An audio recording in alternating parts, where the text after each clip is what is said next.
now at the University of Victoria, Dijanakas Wapikanyu Mikanakodem. I'm Métis from here with my family roots in Manitoba, in Red River, St. Francis Xavier specifically. I've spent the last 11 years in those lands, in Treaty 1 territories, homeland of the Métis, living this work of truth and reconciliation that has been so incredibly important for our country and for so many. My time with the Truth and Reconciliation Commission and later with the National Center for Truth and Reconciliation brought me in direct contact with so many residential school survivors across this country. And today, as we gather around this fire, the sacred fire that's been lit, and thank you to our firekeepers who are taking good care of it and who showed up early and are taking good care of all of us by having this fire here. And think about all of those survivors that are still with us today, but as we have this conversation this morning, we think about all those that have walked before us. We've got some incredible speakers here today who are going to be talking about what has happened in this country, what we need to hold in our hearts as we walk through these times of great historical significance, as we see the country transition from a time where we did not have a National Day for Truth and Reconciliation to a time where each and every year we gather in solemn ceremony to reflect on that which has happened in the past and set our eyes to the future to ensure that this never happens again. To get us started in a good way, I'd like to invite two very wonderful friends, Eugene Sam and Christine Sam from the Songhees Nation, to welcome us to the territory and to share some of their gifts with all of us.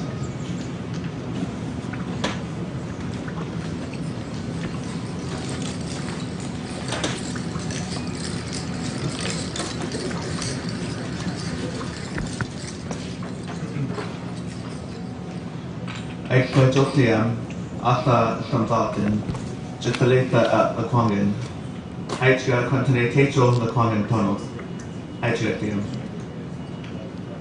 Good morning, everybody. Today I introduce myself with my Indian name, Sambatin, the name I carry from my late grandmother. Beside me here is my sister, her Indian name is Kabhai Kwasanad. There's a Christine beside me. And we'd like to welcome each of you here today on our Songhees and Primal Himalayan territory. And I'd like to thank each and every one of you here for being here to take part of the event that's taking place today. You know, to honor each one of those, you know, who never made it home and each one who did. And I'm thankful, you know, for UVic to be able to sponsor this sort of event today.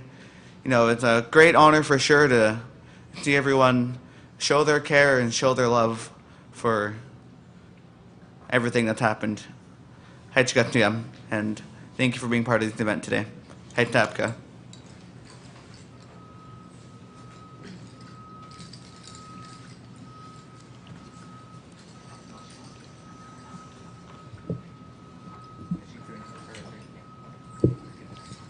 Hi, thank you again for having us. Thank you for my lovely brother for the introduction as Kumklait Kwastanad. I received that name as a child, and in English it comes out as To Winter Star of Songhees. I'm very thankful to carry that name as I share it with another lady. I believe she's a family friend, but I carry this name as my own, and I look forward to sharing it to my niece. And these names we care very sacred to us, and it is who we are. And it's always an honor just to be here and show who we are and carry out the rest of our songs and teachings. And I'm very thankful that my grandmother could teach me how to pray and sing as a small child. I've learned to pray and sing from both my grandmas, and it's been a huge honor, and I never thought prayers could take me as far as today. And it's always an honor to share a prayer and share a song for each and every one of us, because we all could use the uplift to carry on without hesitation in our hearts. So for this time, I'd like all of you to join me in a prayer. And while I sing a song, just to continue a prayer in your heart. And throughout the day, please continue a prayer. When you wake up tomorrow, continue that prayer. Never ever stop praying, because that's how we get far in life. Hajka. Hajka sanam stay. Kwamit snan snan say to manas. Ti sada spray sadam stay.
Hajka to our Creator for today. Hajka for our Creator for each song that could come down, and for each prayer that could join us today. I pray for each and every one of us at this time that we continue to remember and hold each other close as we remember and hear each story of one another, that we continue to share and encourage one another. And then I'd like to pray for our land and our water, our air, our sun. I pray for our ancestors before us. I pray for our elders, who we have now. I pray for the light to shine on all of us, shine on our elders, shine on each and every one of our souls and hearts. To continue on is all I could ask. I praise and thank that we could hold remorse and concern in our hearts. And I pray for each and every soul that has endured hard times, that they find just a little bit more light in each day. And I pray that they can have continuous strength as well. And I praise and thank our elders always for being willing to teach us, to be willing to carry on. And I praise and thank our ancestors for the songs we have today, that we are able to sing and share still. I praise and thank them that we have each other and that we could still hear each other smile and laugh. And that's all we need, is to encourage each other and uplift and hear one another. And I just pray that we all continue a continuous prayer, not just for ourselves, but just for each other and our ancestors and our land. And I pray that we continue to take care of one another and our Mother Earth. Hachka sam stay kunamas nans nam say tamanas a to sada spray sadam stay kunamix nam say tamanas a to sada spray sadam stay daka kamnes daka kasana spray sadam stay hatsabka.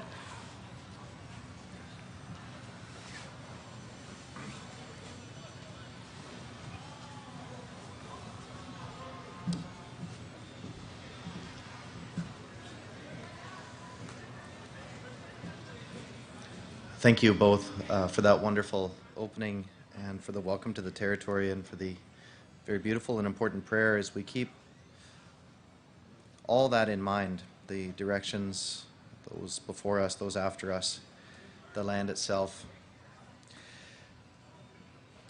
I'm about to invite a very important member of our community here at the University of Victoria, Associate Vice-President Indigenous Robina Thomas, to the stage to share some of her thoughts with us this morning. As I think about the words that we're sharing today, I think about some very important guides that I saw at the Truth and Reconciliation Commission. And if you saw our posters and public messaging that we put out, we had a very simple but very important line that we reminded ourselves of, and we reminded ourselves of our responsibilities as we conducted our work. And that line was, for the child taken, for the parent left behind. Today we keep in mind all of those families, all those parents that had and continue to have their children removed. We keep in mind all of those children that were taken away. We keep in mind all of those that never returned home from the schools. To share a bit more about what that system was all about, I'll invite Robina to the stage here to bring some good remarks.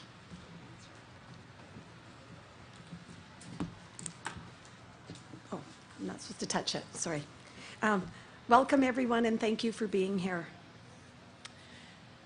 Siem na sieu, siem na salquain. Qualt siamat tanasne, tenitsin, layaksin, snanemo stolo. Heichka laquangan, itsquimalt, witsanik mastimo, heit sapka. So thank you for indulging me in my very new Hulkamilam. I've told you that my traditional name is Qualt siamat. I've thanked you all for being here, and I've particularly thank our elders, any elders that are in the audience, and survivors. I'm holding you near and dear to my heart at this moment. I've told you that I'm Layaksan. I'm Layaksan through marriage. I was married before the Indian Act changed, so I've acknowledged my Snanemo or my Nanaimo ancestry. My grandmother, late Lavina Wise, was from Nanaimo. My mother was Nanaimo. All of my family is Nanaimo band members. That's where my teachings come from. That's where both my English and my traditional name have roots. I thank the Stolo people because that's where my grandfather is from, and I just spent the weekend in Stolo territory burying my late uncle in the lands on Little Mountain that my great-grandfather William Prest gave to the community as a cemetery, and now where my Prest ancestries all lay to rest. I want to really acknowledge Christine and Eugene for welcoming us and for opening us in prayer, and for reminding me to tell you what my traditional name was, Qualt Siamat. So thank you for that. Today, I really hope that we take a few minutes and we stop and we spend time remembering. This is a time to remember. To remember all of those who went to residential schools, to remember their families, to really, really sit in those moments to think about everyone you know that attended a residential school and all of their families. I also want us to spend time remembering those who have never found their voice, who have never found the spirit and the courage to speak about what happened to them in one of those residential schools. I want us to reflect on that. And, you know, since 2015 and moving forward, to remember those thousands of children that never came home. Those children that were never given a voice. I want us to remember them today. Today is a moment to sit in truth. And it's a moment to take the time that we need to take to truly understand the history of Indigenous people in Canada. And specifically, it's a time for us to learn what we need to learn to understand the history of residential schools, to understand that system. I've really struggled to bring words. I'm usually very, very well prepared. I've been speaking about residential schools for years. I did my master's thesis on Cooper Island Residential School, where I took the opportunity to tell 3 stories of 3 of my family members that attended Cooper Island: Siletza, Delmer, Johnny, Belvie Thomas or Berber, and Herman Thomas. 3 full generations of my partner Paul's family attended Cooper Island Residential School. My children are the first full generation in the Thomas side of our family out of residential school. So today, having a day of National Day of Truth and Reconciliation is really, really hard on my spirit. And I think about Delmar sharing with me when I was interviewing him, and he said, "I never understood how they chose who they chose, but all I know is at some point I never saw those people again." And those words have haunted me over the last few months. You know, Delmer saw that. He witnessed that. He witnessed children disappear and never be seen again. So I really want us to think about that today and to learn those truths and to not doubt when people tell you a story, to not doubt whether they're exaggerating or whether this truly happened. Know that it happened. Today, I just really want again to reflect and hold my hands up with the deepest of respect to everybody here who attended a residential school, to everybody here who had a family member attend a residential school, to every one of us who knows someone that never came home.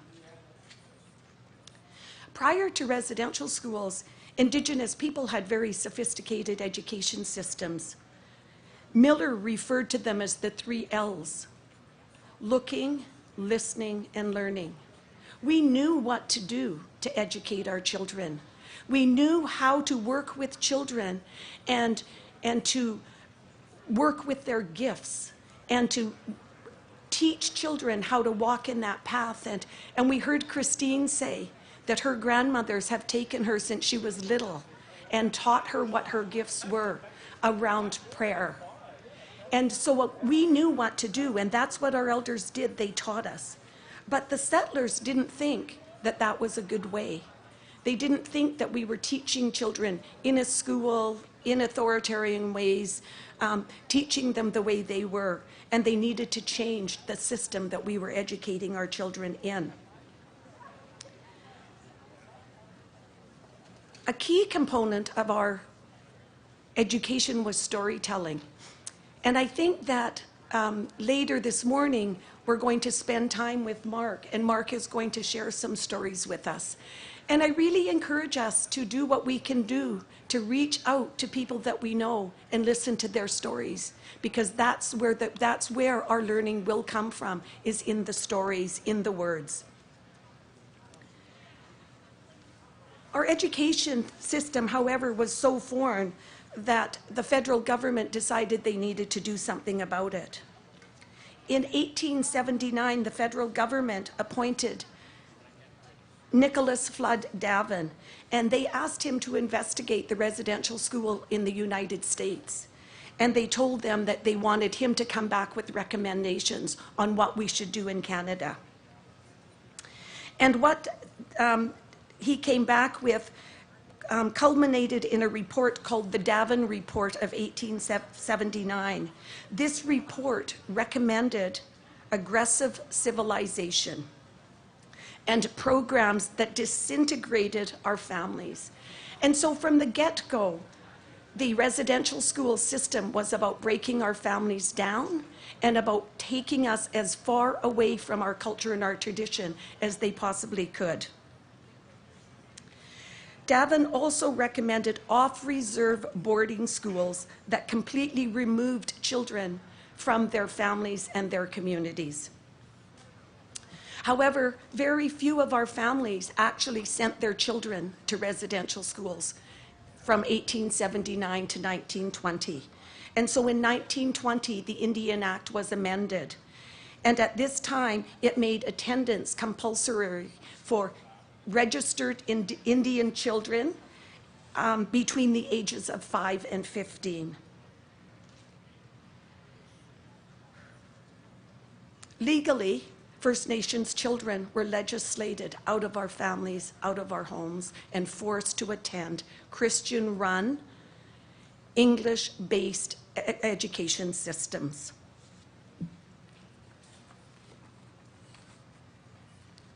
I'm not going to discuss what happened in residential schools.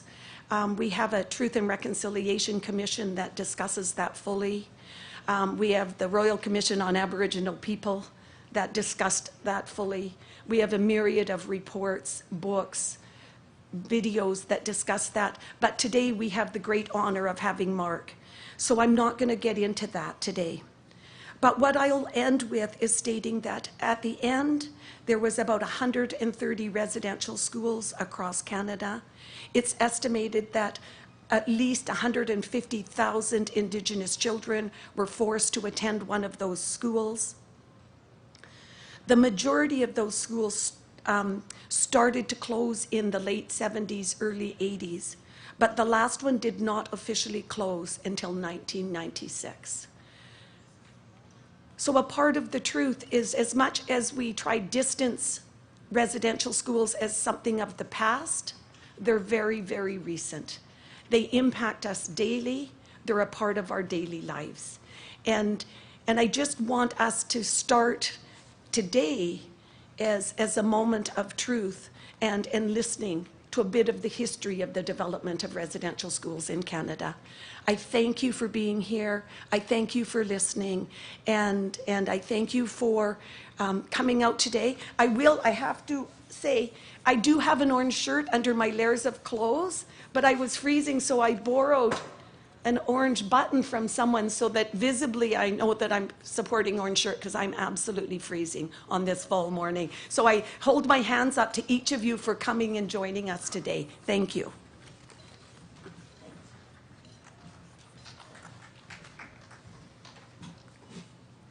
Thank you, Robina. As you mentioned, our next speaker is Mark Atleo, who grew up in a housette with his mom, dad, and 9 siblings. He attended the Alberni Indian Residential School between the ages of 8 and 16. Most of his early childhood was spent fishing with his father and around boats. It was a life that grounded him in culture and language and a commitment to family. Commercial fishing became Mark's career for 36 years. In 2019, he retired from work as a driver for handy-dart buses after serving the community in this way for over a decade. He is presently pursuing further education in the area of mental health and addictions support through Camosun College. In 2013, Mark joined the University of Victoria project to repatriate children's art from the Alberni Indian Residential School when his own painting was returned to him at the national event for the Truth and Reconciliation Commission in Vancouver. Mark is a sought-after speaker and elder for teaching youth and the public about residential schools and being strong and resilient through culture. Mark, thank you for being here today to share your experiences with us. Thank you for doing all that you've done, and I welcome you to the microphone.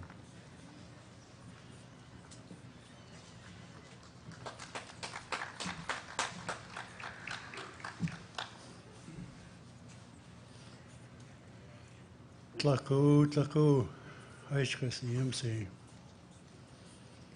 Tlako to Songhees, Esquimalt, Sandwich Nations for allowing us to be in this land. I've been on this land here since 1970 after residential school. It's been my home ever since.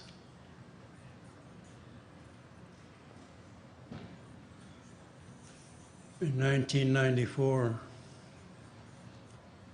I was given a new life through the Esquimalt Songhees Nation traditions, longhouse. That's why I'm still here today. Kikita Kashua Oklaat Siyaj Annal Tika Masa Siya. That's one thing we lost. We were not allowed to talk. We had to speak English. My brother was right next to me. We talked to each other. When we did speak our language, we were given a strap. It hurt. Time and time again till we start speaking English language. We had sisters on the other side. Couldn't even see them. We had families at home we couldn't go see because we were so far away. It was a long bus trip, 6 hours from Tofino. And it's a logging road, that's a long ride. And to get dropped off in a residential school not knowing you're going to be left behind is something we never forget. Not knowing people around you when you get left behind.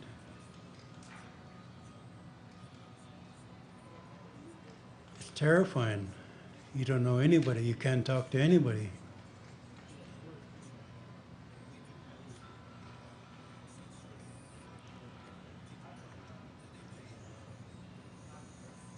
And to be taught English language and to lose our own, it's a cruel thing for any of our nations because we have to learn them again today. We yashna atmamatni. We yashna atmamatni. Ich het. The white man still doesn't listen today. They still don't listen today. We see what's going on across the country. We have a little talk about it, then it goes away.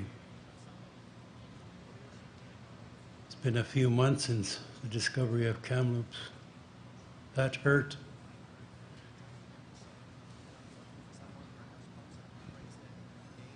That really hurt, Kamloops. Brought memories back, you know. You wondered what happened to children at residential school. They weren't around no more. Then we saw graves, we reported.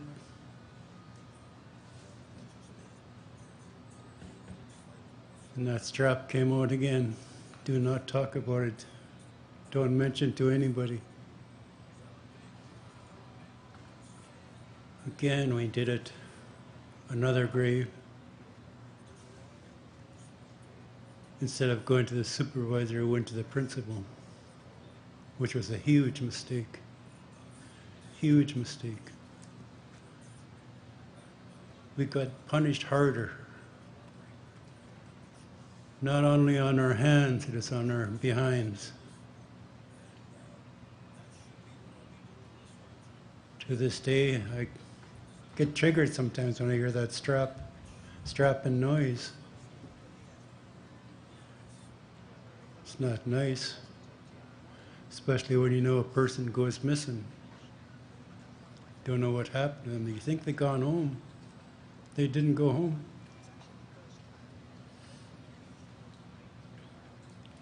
And we heard lots of talk while we were there. There was other sites. But nobody wanted to talk about it because of we'd be in trouble. We'd be quarantined into a room this size here, this size. We'd be standing up like this at attention in a small room, little windows to look outside. Time and time again that happened to us, every little incident.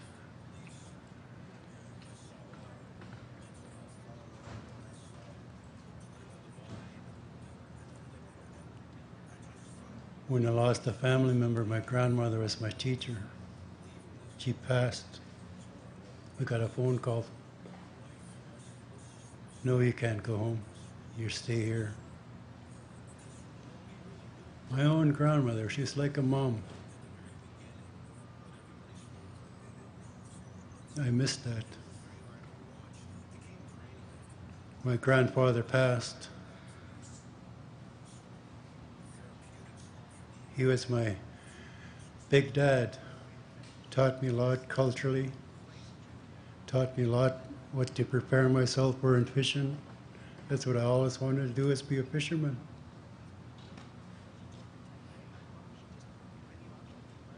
When he was gone, I ran away.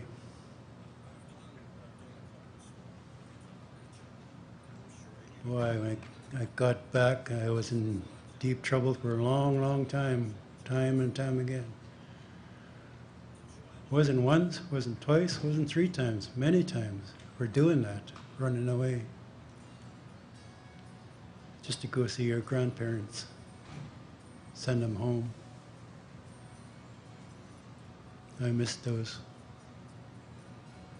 I couldn't miss my grandfathers. I went.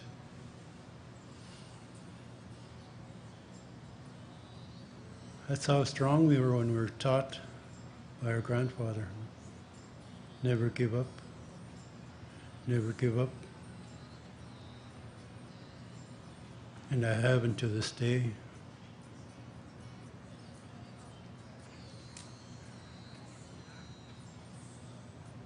To see so many people in that school, then you look around over there, there's just that one little person over there left.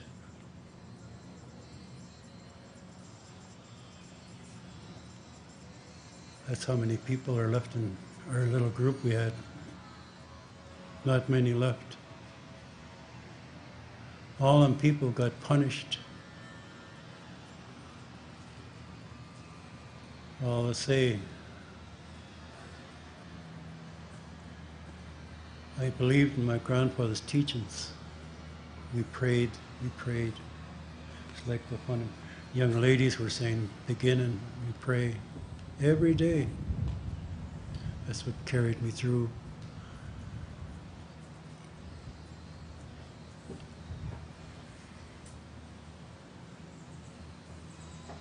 Truth and reconciliation. Boy, what is that? It's a big mountain. All our peoples have to climb.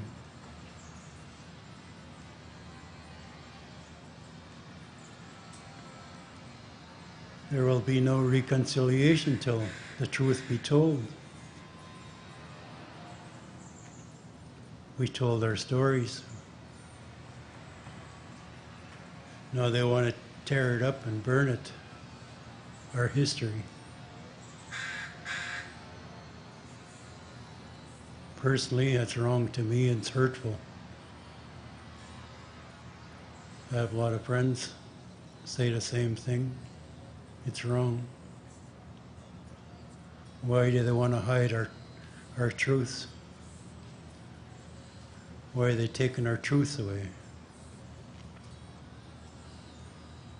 We're never going to heal if we don't hear the truth.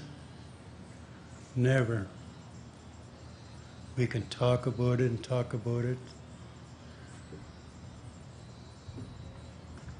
Annat na'at mamatli. A white man has to listen.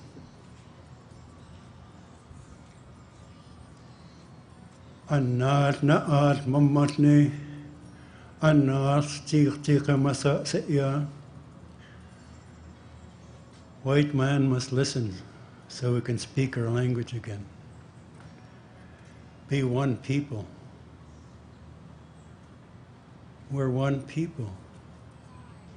All across this country. Not just this nation, it's across the country. We say the same thing, we have the same teachings, different languages.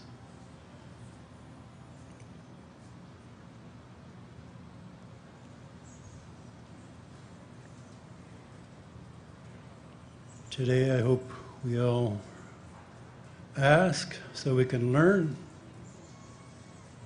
We don't ask, we don't learn anything. But if you hear the white man's story, it's not right. You hear it from us. You hear the truth. Good example, when I was in school, I brought a book home to my grandfather. I told him about a story that was told about, who's it? The sailors and the captain were massacred in Ahuzit. My grandpa got very angry. Very angry. They didn't tell the truth. The truth wasn't told. Them sailors and captains, they raped our women and children. They were 12 years old, them children. And it's still happening today. So we have to hear the truth. A lot of the books that are out there are not the truth. We have to learn from our own people. We have to expand it to the other populations around the world. Tell a story right.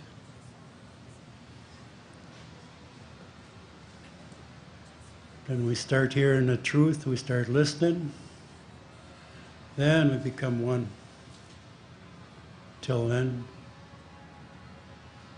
it's going to be a hard climb up that mountain. It's a steep mountain, very steep. But our people are resilient. We shall get through it.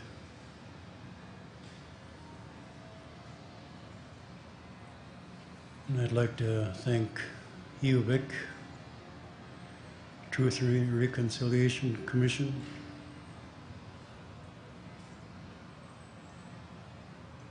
for lifting me up when they returned my painting. A painting I didn't know I had. Everything was blocked out. No, I don't know how to paint. Didn't know how to paint.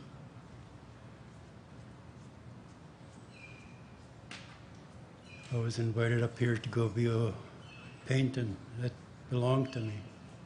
I didn't know.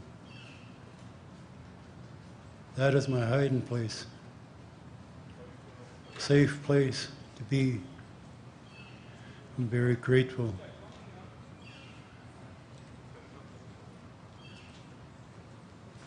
And to return it to me in our traditional way, in a Truth and Reconciliation in Vancouver, was very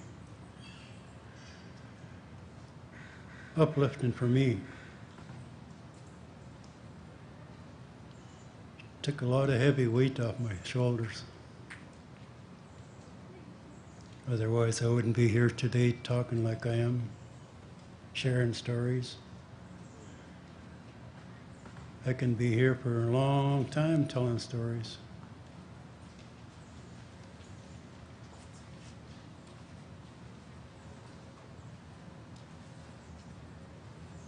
all our people, they got to be strong and believe in yourself. Follow your dreams. We can do this. We can do this. We can climb that mountain. Bring our children up that mountain so we can be one again.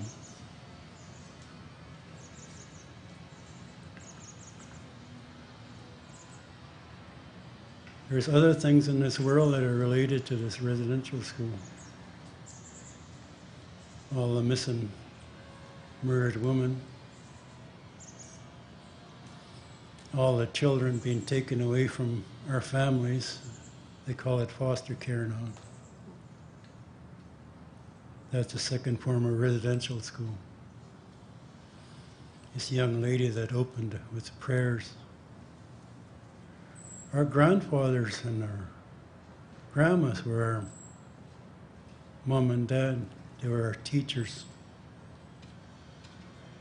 We always have to remember that. I've experienced this last month with foster social development. They were questioning my nephew. I said, why are you questioning him? He's got his own children. Look at how well he's brought them up. They're well schooled. They're well taken care of. They want to take care of their sibling.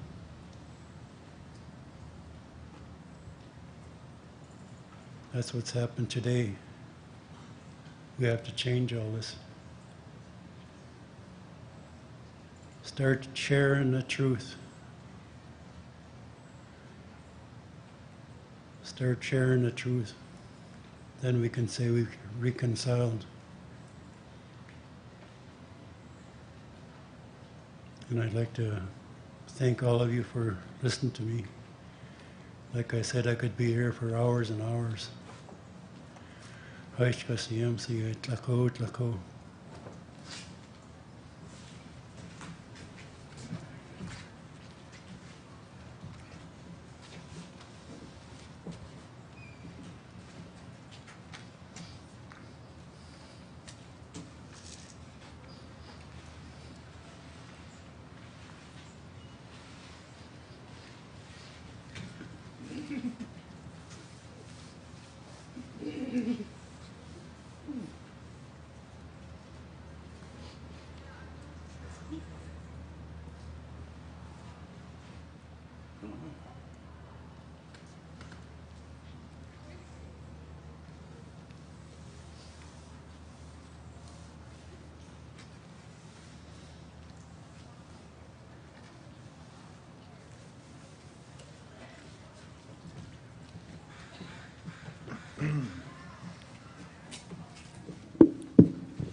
Thank you, Mark. For any other survivors or intergenerational survivors in the audience, thank you as well for having the strength to be here. This is really hard work, and I thank you for your strength, for digging deep to help us all understand and us all remember and us all reflect on the great failures of this society in the treatment of peoples from this island, from these lands, from across this country. This is hard work, and please do take good care of yourself as you travel through this day. It's not easy to confront these histories, and it may bring up many, many emotions and feelings within you. There are resources available. If you do go into the library, you'll see a list of resources that you can reach out to. There are a number of crisis lines that you can reach out to as well for help, including UVic counseling services, the Indian Residential Schools Survivors Society Crisis Line. If you are in need of help, the numbers are available inside. They're also available on our websites here at the University of Victoria. As hard as this is, though, as we've heard time and time again, this is a truth that we must confront. We have no other option but to confront this history of genocide head on. It is a painful truth. It is a present truth. And it is something that reminds us daily that things have to change, and they have to change now. This past summer has been one where we have been so painfully reminded of the harms inflicted. We lit the fire here, but 3 or 4 short months ago to come together in 4 days of ceremony to honor those children that were found, that were reclaimed at the Tecumloops, Secwepemc, Kamloops Residential School. At that time, many, many prayers were put through that fire. Many, many good thoughts, hopes and dreams, well wishes for those children, well wishes for all of those that have walked before us, in the hope that they can find some peace. They can find their way back to their nations and their communities, and to be surrounded with the loved ones that speak their languages and share in the warmth and laughter that have, of course, existed in these lands for so long previous to all this harm. This morning's session is about the past. This paddle reminds us of this work of past, present, and future. This afternoon we're going to talk about the present with our beloved Chancellor Sheila Rogers, who I see in the audience, and Andrea Walsh, who was so important in returning some of these paintings back to the survivors. Lisa Kalnichuk, our Vice President Research, is going to talk to us about the actions of today that we're undertaking here at the university as we heed the calls and see the need for change. Later this afternoon, we're going to talk about the future. And we're going to hear from people that are thinking really hard about the work that still has to happen as we reconstitute Indigenous legal orders, as we revitalize Indigenous artistic practice, as we think hard about Indigenous governance and memory practices to ensure that the change that is so needed transpires. I recognize that it's raining, so I won't keep you much longer, and I really thank you for taking this time in your morning this morning. I've heard lots of different teachings about the rain as I've traveled these lands, and many ceremonies we've held through the Truth and Reconciliation Commission's work and other ceremonies in the lands have happened in the rain, and we see these as being tears and as a way to wash away some of this pain that we have in our midst. So I thank you for receiving this rain as you're standing out there. It is an opportunity for us to leave some of this pain behind. I will close, though, as I think about the past. I want to acknowledge all of those that aren't with us and all of those that have done so much work. I think about people like Phil Fontaine that were so important leading the fight.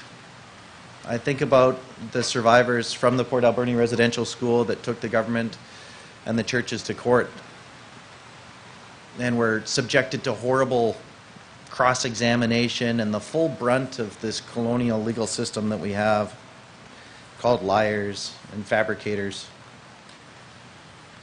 I think about people like Nora Bernard, who not only fought for the rights of Indigenous women, but led to the class action lawsuit. I think about the commissioners. I think about the commissioners of the Royal Commission on Aboriginal Peoples. I think about all of the people that have given us this opportunity today to come together and to stand here in this moment of reflection and truth and reconciliation. Most importantly, I think of all the survivors. And I will ask as we leave this part of today's ceremony that you keep them in your hearts and you keep them in your minds. And that if you're willing, you commit yourself today and each and every day forward to keep this vitally important work of truth-telling alive within you, within your families, and within your communities. Thank you for coming to this morning's part. I hope we'll see you at lunchtime for the next part of this day of ceremony. And I wish you all well and a nice warm and dry place to warm up from after this little bit of a rainy morning here. So thank you very much.